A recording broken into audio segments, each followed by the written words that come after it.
Champion and Triathlon podcast. We're brought to you every week by our sponsors, PrecisionHydration.com.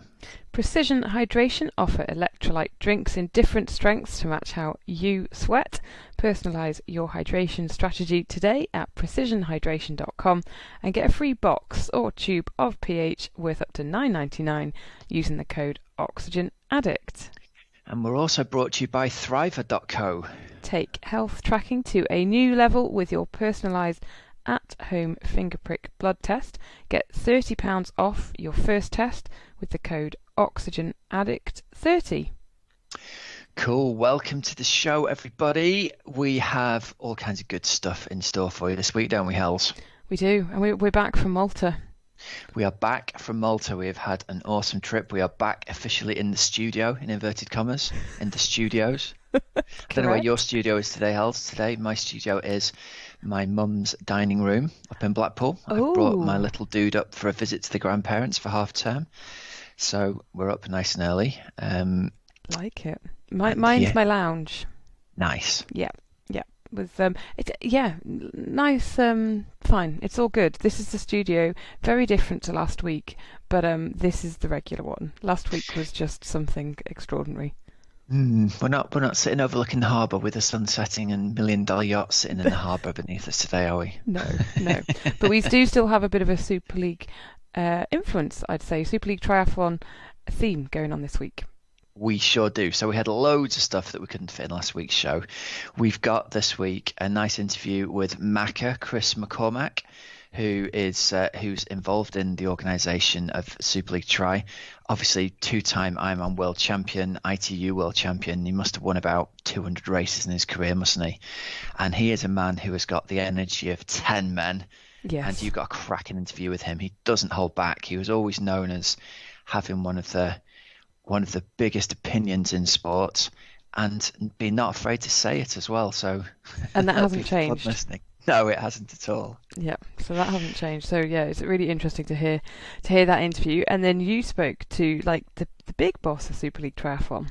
Yeah, I managed to get an interview with Michael D'Hulst, who's the CEO of Super League Triathlon. So it's interesting to hear his thoughts on how it all started, where he sees it going. I tried to sneak some information out of him about where the events are going to be next year. Oh yeah, I tried that too. Failed. Doesn't give a huge amount away, does he? So yeah, listening for those. There's some good, interesting stuff coming from there. But until then, we have some results from around the world and the racing that's been happening this weekend, Hells. Let's kick that off with a shout out to new old sponsors, Thriver. Thriver are back on the show. Now, people will remember Hells us talking about them from back in the springtime. Thriver do these really cool at-home blood tests. And we came across them because I needed to do some blood tests because I wasn't feeling so good, was I, back in the spring? Do you remember? Yeah. And I tried to book to see the GP, and the GP's appointment was about 17 and a half years in the future, if I remember correctly. If you can even make an appointment to phone the GP to get an appointment. Anyway, long story short, Thriver send you this really cool little blood test kit through the post in a little funky cardboard box. You just use one little finger prick thing. You squeeze out 4 or 5 drops of blood into the tube, maybe 6 or 7 drops of blood into the tube, actually. I'm not exaggerating, Hells. Yeah. You post it back, and a day and a half later, you've got your blood test results online, which for me was awesome because I just haven't got time to get to the doctors to get all this done. If in fact you can get the doctors to do it for you in the first place. So they do all manner of stuff. It's totally personalized. You can have your cholesterol, your liver function, things like diabetes tested, vitamin levels. For me, the big ones at the time, I was really, really sort of knackered and exhausted all the time, and I didn't know why. So they gave me guidance on the testing that they thought I should have. It was things like vitamin D levels, vitamin B12 levels, testosterone and sex hormones. Had them all done, and they were all really low. And I got some advice back from, they employ GPs who kind of write you results of your tests, and they said, right, you're on this vegan diet. This is one of the things that is a real problem for vegan diets. You're really, really low in protein in your diet, so you need to take care of it. They didn't say I have to start eating meat again. They said eating more protein is going to really help you. Yeah. So I had some more tests done. Next week, Hells, we're going to reveal the results of my 6-month later tests after having made dietary changes. And I think we'll talk through that because it'll be interesting for, there's lots of stuff on Netflix at the moment about this Game Changers documentary about the vegan diet. So it might make for an interesting discussion next week with the results of the tests coming through. Sound cool? Yeah. So listeners of the show, you can get £30 off your first test with the code OxygenAddict30. Right, Hells, race results. Ironman Malaysia was the big race this weekend, wasn't it? It was one of the big races, and always sort of hot and sweaty and just ridiculous temperatures to have to deal with. And Javier Gomez was on the start line, and he went and sort of absolutely smashed it, won it, dominated it, didn't he? And secured his Kona slot for 2020, which obviously is great. And I just think that again, so because he has said he really wants to concentrate on, he's come back into ITU, he wants to go for Tokyo. Right. Yeah. So the fact that he's now got his Kona qualification sorted for 2020, brilliant. Because then again, you've got another big name. I know he's been before, and I think did he come 11th like last year? And it'll be already there. You go. So you got Gomez in. Surely Brownlee's going to want to be, I imagine, coming back to, because he said I'm not done with that in after his race out there. Then after, if you heard our interviews last week with the likes of Gustav Eden and Christian Blumenfeld, and Gustav would just go and have to... They fancy a bit, don't they? Yeah, they just fancy validate, it. He just has to validate. Blumenfeld said, well, I might go along to Kalmar and just see if I can qualify. what a Kona! Yeah. It'll be interesting, I think, to have Gomez do a performance like this when it's really, really, really hot. Obviously, you look at it and go, really hot and humid. It bodes really well for Kona. Because he went 8:18 as well, didn't he? Which is very fast on that course. I don't think it was actually a course record, but I've an inkling that running 2:54 off the bike in that kind of heat and humidity. Yeah, that's impressive. Yeah, really good. So It's another piece of the puzzle if he's gone. And I know when he qualified last time, did he win at? Was it somewhere in Australia? I'm guessing now. It was Cairns. Yeah, that's right. Yeah, that was where he qualified. Yeah. So this was only his third Ironman. Yeah, awesome. So it's just great to have these big names that have been massive on the ITU stage, also coming in to race Kona and kind of still mixing racing it up. Yeah, racing all distances. It's fantastic, isn't it? Yeah. So he took the win, and then we can just mention the podium shortly. But I was going to say in the women's race, Jocelyn McCauley, who. Again, I don't think she holds back in her hopes and what she believes in. She was sort of going into Kona, kind of pretty much saying, I can take Daniela Ryf down after having gone pretty close with her in Texas, wasn't it? Texas, wasn't it? Yeah. And then didn't have the race that she had obviously hoped for there. And then she had a massive lead on the run, and then had to drop out at 30k in Malaysia. So again, that's one of those ones. I was looking at it and thinking, well, like halfway through, thinking, well, she's got this wrapped up with an over 10-minute lead. Yeah. And then game over at the 30k mark. Yeah. So she's obviously had two kind of crappy race results recently. Yeah. And then you look at the person who then went on to win it, because you've got to be in it to win it, haven't you? You've got to be in it to win it, Hels. You never know what's going to be happening. So Tessa Kortekas from Netherlands, who probably, apart from, I imagine, a lot of people have not heard of. Apart from tri-geeks like us, no one will have heard of her, will they? No. So she was an age grouper. This was her first pro race. She did win her age group at the World Championships last year. She would have done. So I imagine Ruth Purbrook knows her quite well as well. So she went to win and did a 3:35 marathon. Kona qualified. Just goes to show, doesn't it? Sometimes all you've got to do, I mean, and absolutely no disrespect to anybody who's finished that race because it's super, super brutal. 3:35 marathon isn't the kind of thing you'd associate with winning an Ironman race, is it? But you put it together and you get to the finish line. Yeah, exactly. Hold it together. So Tessa Corticus got her slot, and then in the men's race, Javier Gomez, and then Philip Kootenay, who again we saw he was right up there on the bike, wasn't he? Yeah, he was 8th in Kona. Yeah, just a few weeks back. So he was that'll second. be validation for him, won't it, for next year? No, I reckon he'll still have to qualify. I thought top 10 got slots automatically. Did they change that? I'm sure. I might be mistaken. Yeah, no. He'll have to qualify. Oh, okay. Yeah. And then Tiago Vinhal of Brazil was 3rd. Cool stuff. All right, other races we have seen from around the world today. It was the Xterra World Championships out in Maui, which I wanted us to give a shout out for this, Hals, because it doesn't get a lot of coverage in the triathlon press, does it? But I think more and more with people's interests kind of diversifying within multisport, I've got this feeling that Xterra mountain bike triathlon is going to become another thing that people look to kind of refresh their triathlon careers, both in terms of age groupers and pros. So the World Champs in Maui's got a very similar qualification system to Kona or the World 70.3 Championships. You've got to win a slot at one of the big races around the world. And win number 5 for Flora Duffy on the women's side. She dominated it, didn't she? Yeah, that's amazing. She was out of the water. She was 3rd overall, I think, into transition. So right. Men and women.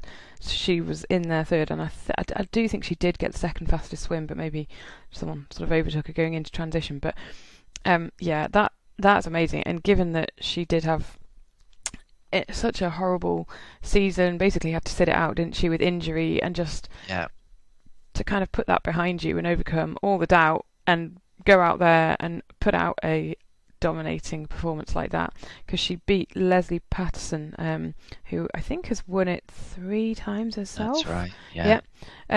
By about 14 minutes. Yeah, so an absolute domination for her, which is brilliant, and hopefully that means she'll be back on track next year for Olympics year. Hopefully injury worries behind her, because she's one of these athletes who really affects the field, isn't she, with the way she races? Yeah, swim and bike. Yeah. Yep.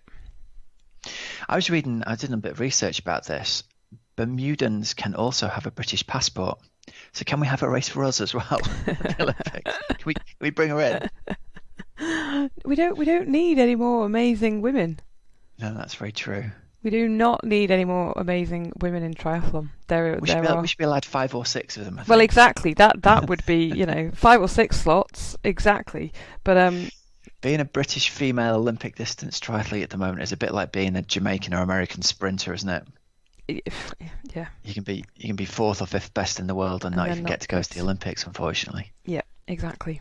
So no, as much as love Flora, but no, I think we have enough competition currently with the British women. We do not need anyone else. So also a win on the men's side for Bradley Weiss. It was his 2nd win there, so good stuff. And then also you noticed Martin van Riel at the military games, didn't you? Yeah, again, if you listen back to the interview that we did with him at Super League Triathlon, I said, so is this now downtime for you? And he said, no, I'm going to China to compete at the military games, and hopefully I can beat the Frenchies, was what he said. He didn't. He came 2nd, and it was actually won by Pierre Lecour. And then who's at Super League as well. Yes, yep. Yeah. And then Martin is heading on to go and do his first 70.3. So I heard a story did you see this in the press about the World Military Games? No, I haven't. No, go on. It's being held in China. Yep. And there was an orienteering race, and one or more of the Chinese competitors got disqualified because the crowd were helping them cheat. Really? The crowd were kind of going, it's over there, like pointing out to the Chinese athletes where the controls were, and they got disqualified for it because of crowd doping. I didn't see that. I did not see that. Love it. That's exactly the kind of crowd help you want, isn't it? But just don't get caught. Oh yeah, Business Insider. Yeah. Yeah, there's trusted news source of yeah. Oh yeah. Wow. I'll read that later. I'll save it for some really highbrow reading material. But yeah, great work by Martin van Riel, and good luck in your first 70.3 still in China. Good stuff. Right, we're going to kick over into our interviews of the week. We'll run these back-to-back hells. We'll go first with Super League founder and double world champion Chris McCormack, and then Super League CEO Michael D'Hulst. So Macca, Chris McCormack, here we are in Malta. We're actually here at Super League. How's it going for you? It's always a bit of anxiety. It's like, the couple of days before the event, and I guess once it gets started, you start to relax a bit. The youth and juniors have been racing, which is good, and I think the most stressed I've ever been was 3 weeks ago in Jersey when we saw these clouds come in and these storms and all the change we had to make there. So with the sun out here, I'm a lot more relaxed. It's pretty different, isn't it, to Jersey? Very, very different venue, very different place, and to be an island that's never really touched triathlon makes things at times difficult because they don't understand a lot of things. But in other ways, they're very, very supportive of. Because they don't have any preconceived opinions of our sport. So trying to get more and more people to come down and experience what we're doing, and it all starts with the junior and youth athletes. So it's great. Are you surprised at how, the growth that it has had so quickly within 2 years now that it's been going? Is it better than you expected? Is it not quite where you had hoped? I don't think it's growing quick enough. I'm impatient. I guess that's the old athlete in me. I just want to do good things for the next generation. I think that, I'm very thankful for what the sport gave to me, and I think I lived to some degree its glory years. That's probably arguable, but I just think the next generation, the generation of stars we're seeing now, are the best athletes we've ever seen on this planet that do this sport, and they've just never had the opportunity to have a platform to excel at. And we've just got to be realists. The way media is being done now, the way people view sports is changed. And if you continue to do the things we're doing in the 80s and 90s and the early millennium, you're going to fail. So I thought Super League, the changes there would be great. And it's been a slower uptake as some of the established stars, also on the women's side than the men's, I'll be honest, have taken their time to come aboard. Katie Zafaris has been amazing. There's been a whole crew of the women that have been amazing. But it's mainly been the younger athletes that have jumped aboard this and said this represents everything we love about triathlon, and that's been really, really cool. Why do you think the uptake has been lower than amongst the women? I think there's a lot of... not on the women's side. I think there's a lot of preciousness about a lot of these federation-supported athletes. I'll be honest with you. And there seems to be no element to pursue professionalism in the way we used to. I guess to them being professional is having a great Instagram post and a wonderful following. But for me, professionalism was always a matter of supporting partners, getting big. Making a profession out of the sport that was sustainable beyond your retirement. And that sort of mindset has sort of disappeared over the last 10 or 15 years, and people, I find them more complaining about what tennis players and the boxers and the UFC fighters are getting, and not looking at what they can do to do better for themselves. And I think that's just my own preconceived idea of it. But that being said, there are a lot of amazing people that do support it. But I was expecting a lot more uptake, considering all the stuff we're putting into it. Fourth place in Kona, it's $20,000. You can win $20,000 with us every weekend. Fourth place in Kona is a career. So this whole discussion of people to go to long course is dying, man. Compared to what I was winning the same money they were making in the 90s. Right? It's about people being real and having a look at it and asking themselves if they do see themselves as professional athletes and what they are doing to help grow the sport, not just for themselves but for everybody. Do you think that the Olympics is kind of to blame? Almost like the Olympics are funding the governing bodies, that is golden, isn't it? An Olympic gold in terms of funding, and so the athletes want to concentrate on that. I think the Olympics is the greatest thing to ever happen to the sport. I'm a massive supporter of the Olympic Games, but tennis players also are in the Olympic Games. Surfing's now in the Olympic Games. What you need to realise is these hugely basketball's in the Olympic Games, football's in the Olympic Games. There is an ability to coexist, and it's about athletes understanding. A lot of my friends are professional surfers. I have a lot of tennis friends. And you just see the absolute difference in their mindset and their being, as opposed to triathletes to some degree are lifestyle people. They're not really, they get in these federation-funded programs and they're just happy to come to Malta and have a holiday and get the free buffet. And put a national suit on, take a few Instagram photos of themselves, and that's considered a career. I don't know who it is to blame. I think maybe I'm just getting old. I'm 46 now, and I'm sounding more and more like my father every day, and I just struggle to understand the way that the younger generation thinks, because there just doesn't seem to be this desperation of everyone. I feel that everyone nowadays thinks they've got a lot of time, and I reflect back on the days of Alistair Brownlee when he came along as a 19-year-old, and it was like he raced every race like it was his last race, and that made a champion. Now Vincent Louis now is doing the same. You have Katie Zaferis are doing the same. A lot of other people are like, you know what, it's November, I like to go down to Spain at this time of year, and I like to, it's like, what? You're a pro athlete, you know, like it's, it just is what it is. So how are you going to increase that uptake then for next year? Focus on younger athletes. Okay. Focus on the youth. And now with the Olympic qualification pursuit done in March of next year, you're going to have a lot of people that probably look at us and go, oh, well, I thought I was going to make the Olympics and now my life sucks. And maybe for the first time in 4 years, they're going to reflect on what the last 4 years has meant to them, because they've been kicked to the curb, and maybe they'll look this way and start to understand that unless you take control of your own destiny as an athlete to some degree, then you're always at the mercy of others, and that's a terrible place to be. And I think that's been my drive at Super League is to have, when I say totally transparent lines to the championship series.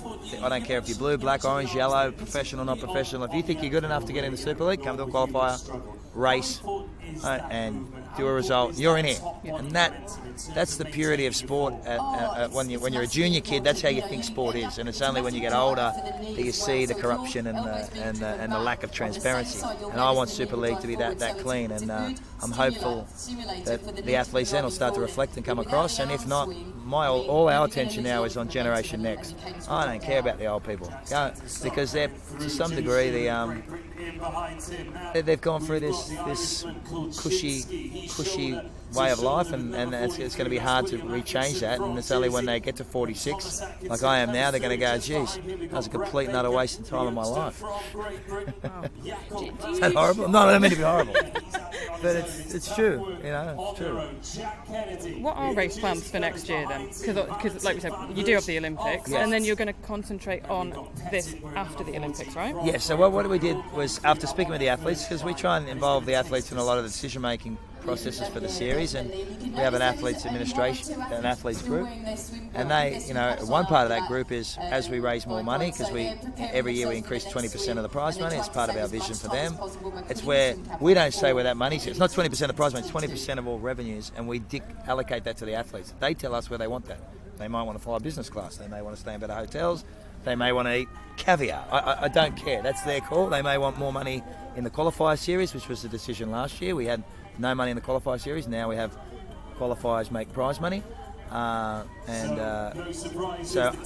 we're also respectful of their Olympic aspirations, the WTS series and the ITU and what's happening. We don't want to be disruptive in the sense that we don't want to ruin anything, but we also want to also coexist. So we spoke with them, we spoke with the ITU and said, okay, well, let's have an Olympic break, which is difficult to pull when you're speaking with networks and television networks, and we're the only brand in the sport that is totally dedicated to that type of push.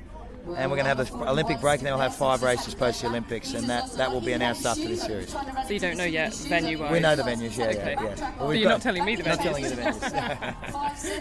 But I reckon we might be back in Malta and Jersey. Malta and Jersey are definitely on. You'll have 2 more European venues and 2 more Asian venues. And then the following year we'll have, and what's happening now, because we got qualifiers that coexisted, so that's why we have semi-finals now. Will be the qualifiers that are doing this year will also be in next year. We'll have 40 instead of 25, and we'll have 40 races in the series next year, which is why you're seeing semi-finals now, which has been difficult because the women's field are only like 22. We have a few injuries, and suddenly you're like, why are you having a semi-final? There is method to our madness, despite it at times not looking that way, but that's because of the changes we made this year. Do you enjoy your role in Super League? I love it. I'm so thankful that I found the sport of triathlon when I did. I could have been an accountant, miserable in a bank, and I spoke at a bank yesterday here in Malta, and they were shocked that I was a banker because they said, "You seem so animated to be a banker." I'm like, no, I just, I'm very thankful I found triathlon. It gave me my life. I met my wife through it. I've got my bridal partner, my best friends in my life came out of this sport. Also my biggest enemies. But it has been my life, and I just think it is such a beautiful sport in every capacity. The athletes are phenomenal, and I try not to be biased, but I look at people at times and say, mate, do you understand how good these people are? And I just cannot understand how people can't grasp that. And it's not about me, it's about them. And so I love Super League because I am doing everything I possibly can to showcase how remarkable these kids are, the current generation, the next generation to come, and by giving them a platform and showing the world what they can do, I think people will jump on board the sport and discover it the way I did. You mentioned remarkable there, Jan Frodeno's performance in Kona. He's the greatest performance I've ever seen. Jan Frodeno is probably my favourite athlete of all time. I just think he's the epitome of professionalism in every capacity. His preparation, in his race selection, in the way he races, in his talent, his sponsor selection, the way he holds himself. He's what every single professional triathlete in this sport, the one the young kids should be looking at, is how you be a brand, right? And you obviously have to win, and what he did in Kona was, and I said it in an Instagram post because I often reflect on it because I'm a geek for this stuff, is in 5 years people will just look at the result and go, Jan Frodeno won in 2019, but I want no one to forget what was at stake for him this year. He'd been out for 2, he had a German champion who was the record holder from the same country. If he didn't win this year, he was yesterday's news, because our sport is cruel. Not our sport, all sports are cruel. He put it all on the line and he stated his intentions, and there was so much at stake, and there were so many other stars that were in the mix, and Alistair Brownlee, his nemesis from short course, was in, and so much happening, and he made a mockery of them all, and it was brilliant to watch. I was a absolute frothing geek fanboy of that race. He was amazing. So the best performance? But for me, the best performance, knowing that, because it's not about me, but I had a very similar, and we spoke about it in Bahrain. I get on really well with Jan. We worked together with Brownlee, and we're in the Bahrain team together. And I had I was in a very similar place in 2010 with an Australian guy, won 2. I'd only won 1. Question marks about me being finished and him being the new way forward, and you have to stand up and state your intentions, and everyone thinks you're an idiot, and there's a lot of people backing the champion, and his frustration about people forgetting how good he is, and that was where I was in 2010, and to come up, stand up and do it, mate, he should have he's having a good time now, and he deserves it, because I know the physicality to get in that position is one thing, but the headspace you've got to get yourself into, knowing that's all on the line. When all the people are gone and you're standing in that bathroom before the race, and you wake up at 4 a.m, you have your shower and you look at yourself in the mirror, and it's just you and you. He'll remember that for the rest of his life. He'll be very proud of himself. What did you make of Ali's debut? I thought Ali was good. I think Ali will be successful in this race. I thought he was more patient than he was. He lost his marbles a little bit after that flat tyre coming back from Harvey. But apparently he said that he had a go for not waiting for him. That was what I heard. There was a bit of a shove at the finish line as well. I think that was a bit blown out of proportion. I think he fell off the step and bumped him. Alistair's just such a massive competitor, and he was a lot more attentive to it. I'm glad he's gone through it, because I spent a lot of time with him this year talking about it, and I always feel very anxious talking to guys as good as Alistair Brownlee. Mate, this is what I did. I'm like, dude, I know you're the man, but I know what it takes, because in 2002 I had a 13-minute lead there in Kona. I was Alistair Brownlee, world number 1 and short course, and thought it was going to be shit easy, and I walked and didn't end up not finishing. But I blew a 13-minute lead, and Alistair was in the same position. But he'll walk away, he'll come back. But what he realises, I think now, is that you can't split your bets.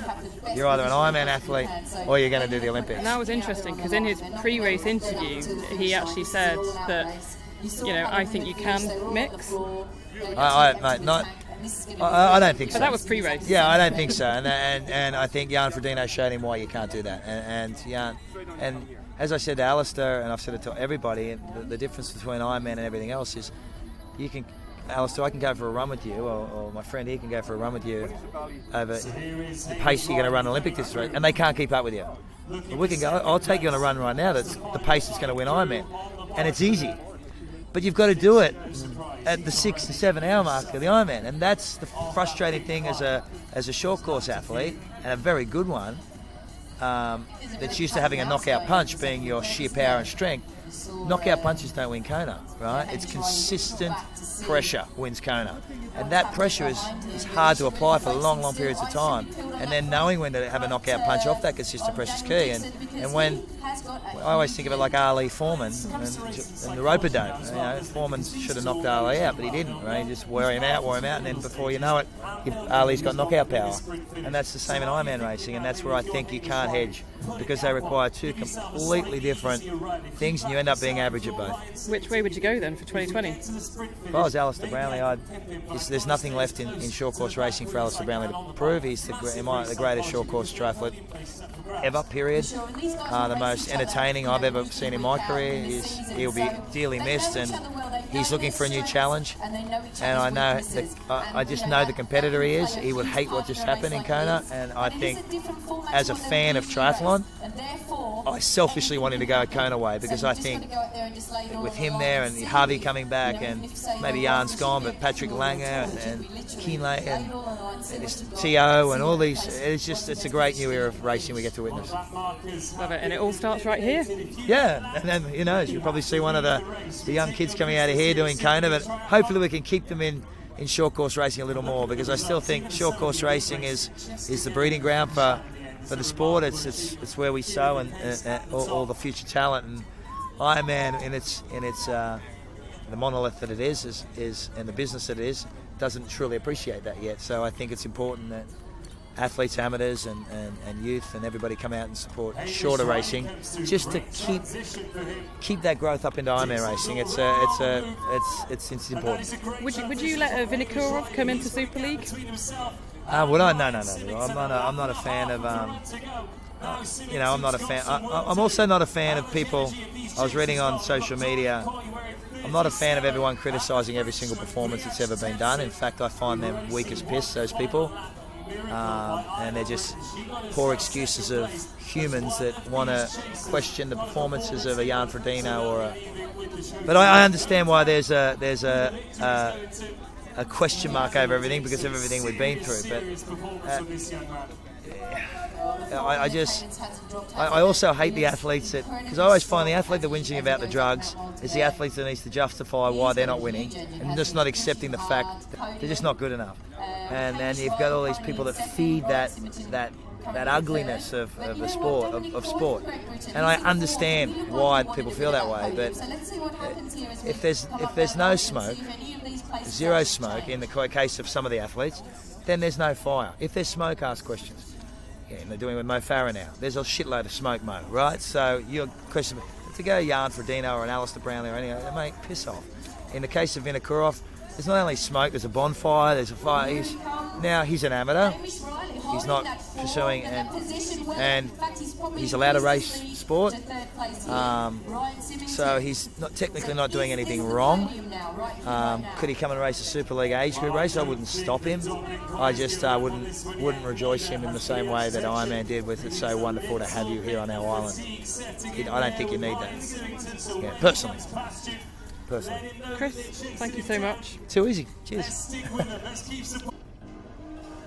Okay, so I'm joined here by CEO and founder of Super League, Michael D'Hulst. Michael, thank you so much for inviting us here. This is an absolutely amazing experience. Are you happy with how things have gone so far? I'm happy. We had a challenging event 3 weeks ago in Jersey. Kept me up most of the nights over the whole weekend. The weather conditions were the challenge. And obviously here we have beautiful weather. This is beautiful scenic environment, and everything has gone very smooth so far, right? So very happy with it.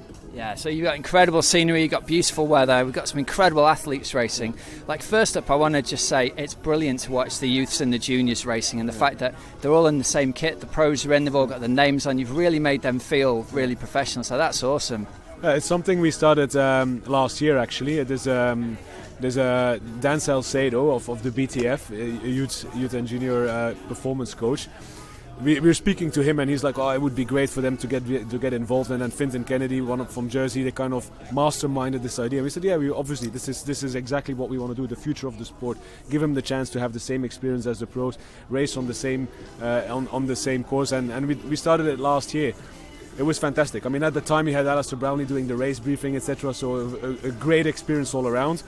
And we thought, okay, maybe like 30, 40 kids will show up. I think last year we had 80, 90 kids showing up, so that was already beyond expectations. They said, why don't we try to grow it and add it? We added it in Singapore, now we had it in Jersey with over 100 youth and junior athletes coming, and here in Malta also again. So I'm very excited about that, because that's just really what Super League has to be about, the future of the sport, and giving all athletes who seek that future the opportunity to have that experience.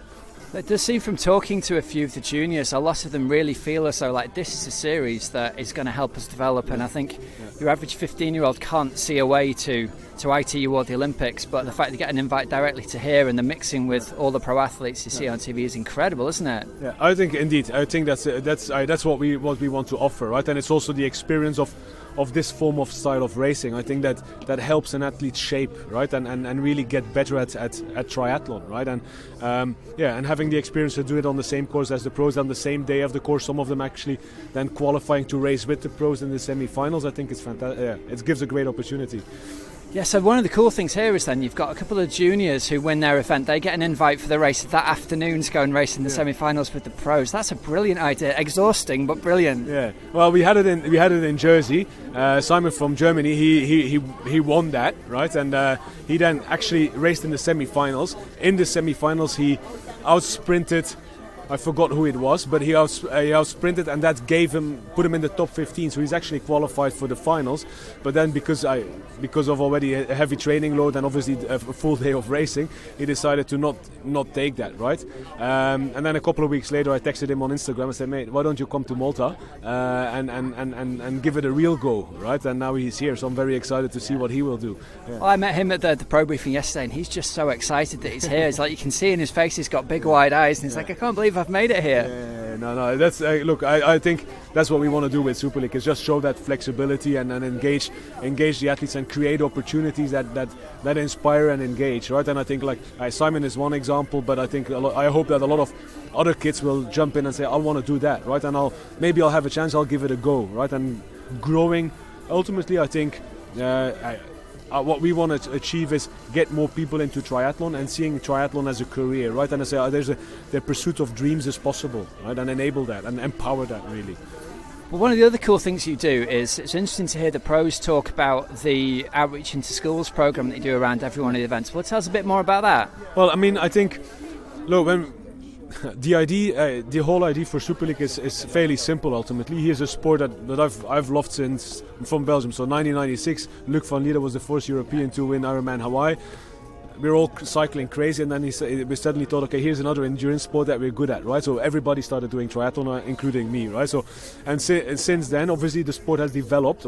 Before that also, but since then the sport has continued to develop to be a great participation sport, right? And I've run my share of races, and I see, look, here's a sport that actually can do so much more, right? And that from a professional element is, I would say, underdeveloped, right? So there's a great opportunity, and then we aligned with like-minded people like Leonid and with Chris to say, okay, let's jump on that, because we have here the mix of talent and the mix of means to make that happen, right? So the whole idea is, all right, take a participation sport and make it into a spectator sport, right? But obviously that comes with engaging sponsors and host venues, right? Host venues being crucial, and again, for us to profile ourselves and to be attractive, I think a rounded package is important. So that's why we said, okay, we need to.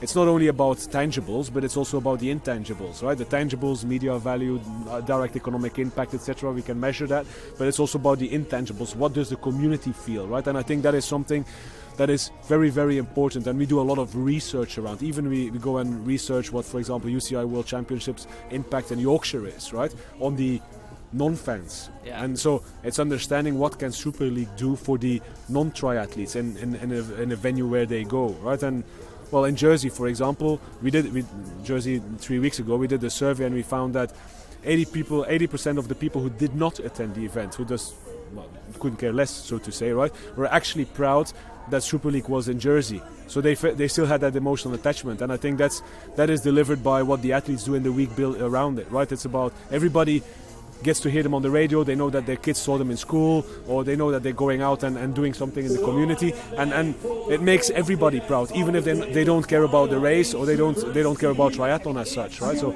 I think that's a very important part of what we are developing. All right, last question then.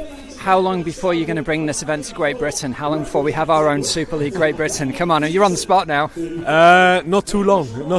Yeah, really? Awesome. Well, we're working hard on that. For us, I mean, obviously, we have some great venues, but I think for us, we want to break into the big triathlon markets, right? Germany, France, the UK, and obviously the UK and France are our two key priorities, because there's great athletes there. There's a lot of interest there, so we're working hard on that. But it needs a complete alignment of different things, right? Because we are looking for venues that have an impact. We're looking at venues that are also, if we go to the UK, that are easily accessible to give not only triathlon fans, but again that wider community experiences, right? To see some exciting races. But yeah, we're almost there. You heard it here first, everyone. Michael, thank you very much for your time. Cheers. There we go. That wraps up our Super League specials. Hells, it's funny sitting here, Grandma's dining room. There's frost on the cars outside. It's a very nice morning actually, but the clocks have changed and it's chilly. And I'm thinking back, we were just a week. There's something about going away somewhere, isn't there, and just being in the hot. Just you get on a plane and it's a completely different season somewhere else. Oh yeah, it just seems completely. I was having to pinch myself when I was out there, as I said a few times, and it almost seems unreal that we were even there. When you get back into the routine. But as you say, I think that's the same. Like, you know, when you come back from anywhere and you think, oh yeah, that was great, and then pretty quickly just like bang back to the real world. And similar, Rob, I was up like looking out the window now. It's just, you know, a little bit gloomy, I reckon. Oh bless. Bit gloomy, but it was amazing. So thanks once again to Super League Triathlon and Visit Malta for looking after us so well when we were out there. And if you have missed any of the Super League specials, then head back into iTunes or go into Spotify and go and listen to them. Seriously, there's some really good nuggets in the interviews that we did that you might have missed. So go back, listen to it, and just relive the fun and the excitement of the Super League Triathlon Malta. And also, I think it's worth saying to everybody, it wasn't really on our radar, was it, before we went out to watch it? And we were both blown away by how brilliant a weekend it was in terms of like getting to watch the racing so up close, and the fact you can see the athletes 3 times on every lap. It makes for a brilliant weekend away at the end of a season. I wouldn't usually be the kind of person who goes away to watch something. I would always go away to do something. Yep. So to get to do the little fun age group race as well, I was saying to my mates, it would make a great sort of end of season fun holiday to fly away for a weekend. You leave on Friday evening, you come back Sunday evening, you've watched all these races and got some photos and selfies and autographs, and you're back in work on Monday, on Monday lunchtime, certainly, even if you can't make the flights line up. So well worth thinking about going out to watch something where you get great access to really big name athletes in a way that you probably don't at other big events, the ITU ones, or, you know, big Ironmans, arguably, I suppose you might get to. But yeah, well worth thinking about trips around somewhere warm at the end of next season. Yeah, definitely. Now then, Hels, tell us about what's going on with your trophy, because we got to mention it last week, didn't we? Yeah, we did mention it. Give us the proper chat. Give us the whole explanation, because your favourite Norwegian has become everyone's favourite Norwegian off the back of this. Okay, so if you haven't yet heard the post-race interview I did with Christian Blumenfeld in the finals episode from Super League Triathlon Malta, you can hear actually at the very beginning of the interview, and he says, "Do you want it?" And I just didn't even. That went over my head. Anyway, what he was saying was, "Do you want my trophy?" As in his Super League Triathlon Malta runners-up trophy. And I just thought, oh, I'm just going to hold it during the interview, and then fine, whatever, and then I'll give it back. And I said, look, here you go. And he said, no, you can have it. I said, really? He said, yeah, you can have it. I said, no. He said, no, you can keep it. So then I sort of thought, okay, right. Oh, you sure? Great. Okay, thank you. That's really kind. Can I borrow your pen, please? Thank you. Yep. So someone had a silver pen. So I said, look, can you sign it? So he signed it. And I said to him, Christian, how would you feel if I used it to try to raise some money for the charity that I work for? So it's called Move. It's a really, really small charity, but it does amazing stuff, and it supports young people affected by cancer, basically, to help them get fitter and to get stronger, whether they're sort of after treatment or during treatment. And then it also supports other age ranges through the 5K Your Way initiative, which is linked to Park Run. So it does incredible stuff, but it's so small, and I work for them as a cancer and exercise rehabilitation specialist. And so Christian said, no, that's fine. And so there we go. That was how the story came about.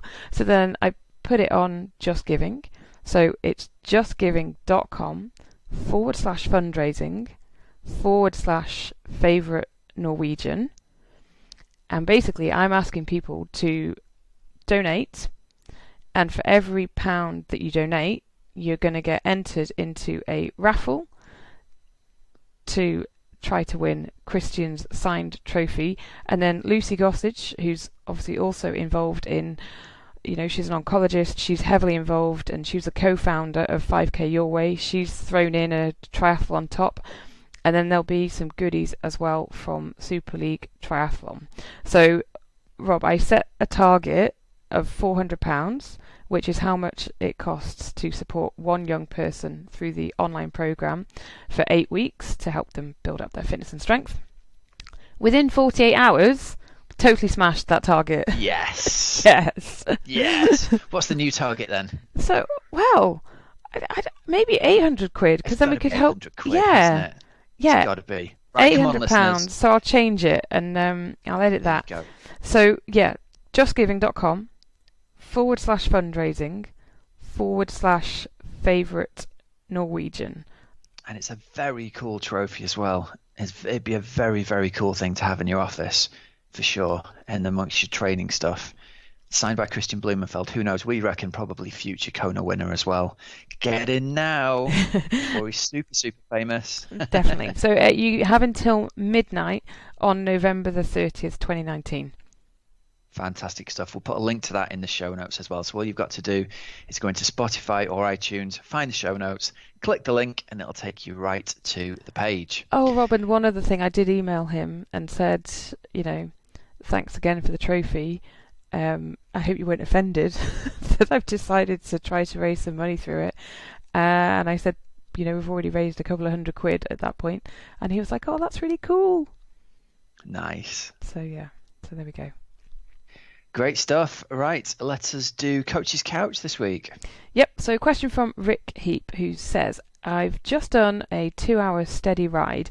I tried to stick to the prescribed power numbers, and while I kept the heart rate nice and steady, my power numbers were all over the place. Have you got any thoughts? Right, so great question for people who are new to using power meters. This is really addressing that concern. And it also addresses the concern of the difference between riding with heart rate and riding with power, and the difference you're going to get to see between the two. So obviously Rick's gone out and done his 2-hour steady ride at about the intensity that he thought. He's kept his heart rate in roughly the right place, but his power numbers, as he's looked down at his Garmin, were jumping up and down all over the place and not really making any sense to him. So I thought we'd talk through power numbers a little bit. So the first thing, Rick, is this is totally normal. The power numbers are basically calculated every single millisecond that you're pressing down on the pedals.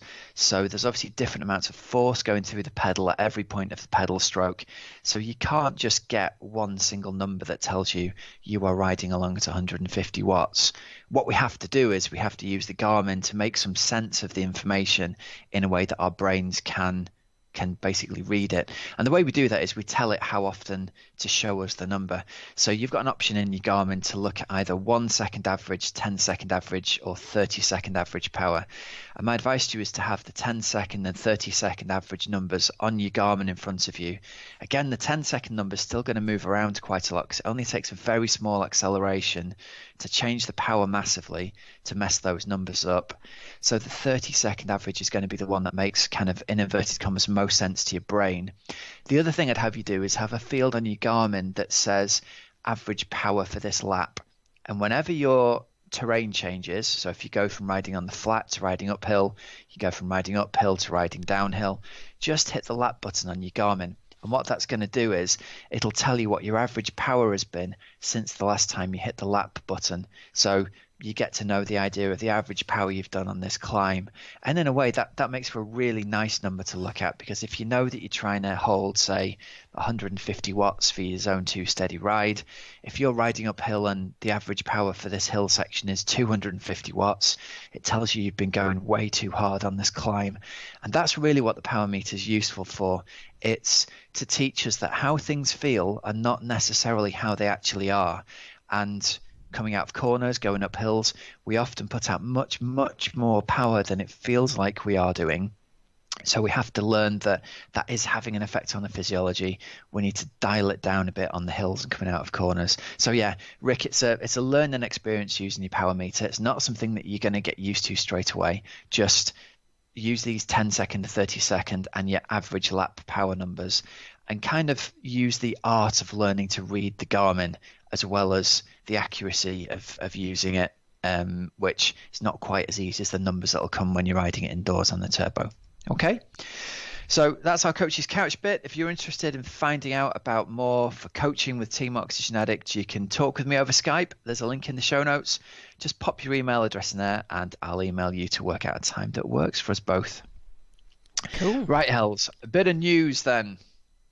We've seen some stuff going on with Ironman Florida next coming weekend, but first up, a shout out to our sponsors, Precision Hydration. It sounds like people racing in Ironman Malaysia could have done with some pH in the bottles, doesn't it?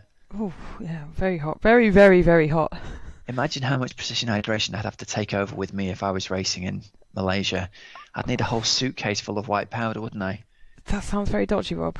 It wouldn't be ideal going through customs, would it? Very dodgy. No, it's just electrolyte salts. Seriously though, Precision Hydration make electrolyte salts in different strengths. So if you're a really salty sweater like I am, or a really heavy sweater, or you're going to race somewhere that's really hot, that's going to make you really sweaty, you need to take care of your electrolytes. And it's super important to realize that most off-the-shelf drinks don't have anywhere near enough sodium in there to replace what the average person loses in sweat. When we had Andy Blow on the show, he told us that like the average buy off the shelf in the supermarket electrolyte drink has only got about half the amount of electrolytes in that the average person needs. So if you drink that even, you're still going to be net negative on your sodium. And that's got a massive effect on your performance, because sodium affects how your body balances water within your body, and it also affects whether you get hideous cramps as well or not. So if you've not tried it before, you can get $9.99's worth of free product using the code OxygenAddict. And if you have tried it, get over and use their online sweat test, and that'll tell you whether you're a very salty or a very heavy sweater and help you figure out exactly what the concentration of pH you need in your bottles is. Nice one. I think it's going to be hot and sweaty in Florida, Hells. Do you reckon? I've never been to somewhere I've never been. Yes, it's hot and sweaty all year round down in Florida, but I think particularly this kind of year, that they're coming out of hurricane season, but it's hot and it's humid down there. Well, so it's going to be a pro race for the first time, I think, since 2014. Yeah, it's been a long time, hasn't it? I was looking back and it's got names like Tom Lowe. I know. Last time it was run, yeah. And the swim got cancelled that year, didn't it? Yes, it did. It was so it turned into sort of a bike run, didn't it? Yeah, it did. Yeah. So yeah, not since 2014 has there been a pro race in Florida. It's been renowned as being a real sort of age group draft fest, that race. Really, really super flat course with big packs forming. So if you're going to go and race down there, race fair, everybody. That's the key to it. In terms I like of your plea there, Rob. A plea that ain't going to happen. it's one of those things, though, isn't it? You know what you're going to get if you go to Florida. You know how it's going to be. Everyone's going to end riding up in big packs and bunches of people. There's always going to be somebody goes and films it from the roadside and says, look at all these cheaters. But it's just the nature of riding on flat courses with 2,500 people. So, like Barcelona or parts of Italy. Exactly that, yeah. So you're going for a fast time. Good luck to you all. On the men's side, who's your pick, Hells? Well, to be honest, Rob, I'm going to say I honestly don't know, because there are so many names on this start list. I mean, there are 43, 44, 45, 47 names. Pro men. And who knows how many of them are actually going to be competing. Yeah. Because, as we said, I imagine that a lot will have entered just as a backup, after Kona, or looking to get your early Kona qualification sorted for next year. So yeah, there's 2 slots going and 47 on the start list. So the big names we have got. So Ben Hoffman's down. He was 4th in Kona, wasn't he? Mm-hmm. So he won't have a slot so far. Skipper's down. Yep. Brent McMahon, Andy Starkowitz, Rudy Wild, Matt Russell. So they're the really big names. Yeah. Jeff Spencer as well. Sam Proctor's going to be down on the start list. I'm going to go with... Come on, let's have a pick. Let's have a little prediction. Come on. I'm going with Joe Skipper. I think it's about time he won Florida. Okay, I like that. I'm going to go with Joe Skipper. Okay, good. Rob, I honestly, no, I don't know. I'm out. I don't know because I don't know who's competing or not. Yeah. I don't know. That's really boring, isn't it? Well, I think Starkey will ride. He's just finished. He's just come off Waco. Second at Waco, hasn't he? Yeah. In Texas. Yeah. So we know he's probably used that as a sharpener. So he'll probably go nutso on the bike, as always. Yeah. Let's see what happens, eh? Let's see what happens. Down. Skipper and Hoffman. Let's see, that'll be good. Yeah. Yeah. Yeah. Cool. Yeah. Tune in next week to find out, I guess, hey? Yeah, I think so. Jolly good. All right, then. I think we need to just about wrap this up then. Yeah, I think we could. I think we are there, Rob. I think we are there. Yeah, I did a little run at the weekend. Yeah, how'd you feel? Oh, the calf's a bit sore. It was a race it used to be called the Langley 7 because it was in a little village called Langley, and it was 7 miles. It's no longer in Langley, so it's now called the Not Langley 7. Or the Langley Not 7, something like that. No, I think it's the Not Langley Not 7. Oh my God, anyone who was out racing in the UK on Saturday, it was like running through a river for 7 or 8 miles. It was insane. The moment you started, absolutely sodden, and then there were parts where the walls of fields had been, I guess, washed away. So then there was just rivers going across the road, and yeah, you were running through water up to your sort of shins and your knees pretty much at one point. And yeah, it was one of those ones whereby you get back to the finish line and you're thinking, well, I actually really liked it. I really enjoyed it. I knew you would. You always do. Well, it took me back to year 8, playing tennis in year 8 in the tennis rain. Yeah, I just remember just playing tennis once it was pouring it down at school, and so it was like that happiness of this is really ridiculous and most people wouldn't be doing this, but there was something quite special about it. So there we go. That was my Not Langley 7 experience. A page from Helen's diary. Yeah. And on that note, bye. On that random note, right, listen, thanks very much to our sponsors, precisionhydration.com and thriver.co. And remember, get over to justgiving.com/fundraising/favourite Norwegian to make a donation and be in with a chance to win Christian Blumenfeld's signed trophy from Super League Tri. We're there, Hells. Awesome. Thanks for listening, everybody. I'm Coach Rob Wilby. I'm Helen Murray. And have a great safe training and racing week, everybody. And if you get the chance, go out and run in the rain and remember your year 8 tennis. I'll see you all again next week. Cheers. See ya.